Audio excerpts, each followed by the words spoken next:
You know exactly what you need to do. The assignment is due tomorrow. The exam is in 2 days. The work has been sitting there for a week. But instead of starting, you clean your room. You check your phone. You watch one more video. You do literally anything except the thing you're supposed to do. And then the guilt hits. You tell yourself you're lazy, you're weak, you have no discipline. But here's what nobody ever told you. Procrastination has nothing to do with laziness.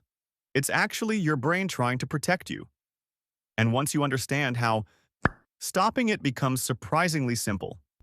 Scientists studied procrastination for decades expecting to find it was a time management problem. They were wrong. Procrastination is an emotion management problem. Every time you avoid a task, your brain is actually running away from a feeling. Fear of failure, fear of judgment. Fear that your best effort still won't be good enough. So your brain does what it always does. It finds something easier that feels good right now. YouTube, Instagram, anything. The task didn't feel dangerous. It felt uncomfortable. And your brain treats discomfort like danger. Fix 1. Shrink the task. Your brain doesn't procrastinate on small things.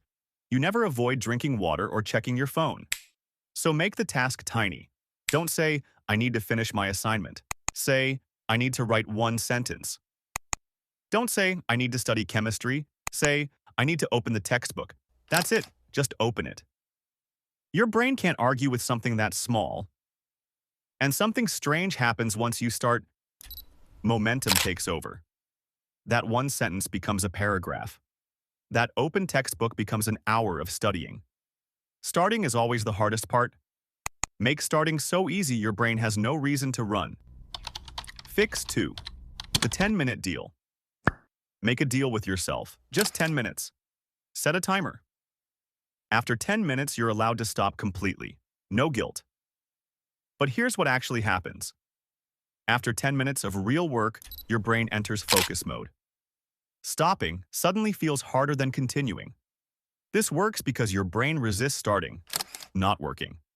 Once you're in it, it wants to finish. 10 minutes is the trick to get past the resistance. Fix 3. Identify the real fear. Before your next task, ask yourself honestly, what am I actually scared of here? Scared the essay won't be good enough? Scared you'll study hard and still fail? Name the fear out loud. Seriously, say it. Because unnamed fears control you completely. Named fears lose their power immediately. Once you say, I'm scared this won't be good enough, your brain shifts from avoiding the task to solving the actual problem. Procrastination isn't a character flaw. It's a habit your brain learned to protect itself from discomfort. And like every habit, it can be unlearned. Shrink the task. Make the 10-minute deal. Name the fear. You don't need to be a different person to stop procrastinating. You just need to understand what your brain is actually doing and give it a better option. If this helped you, subscribe to Need Time. New video every week. And if you haven't watched Why Your Brain Can't Focus, watch that next. It explains exactly what's happening in your brain before procrastination even starts.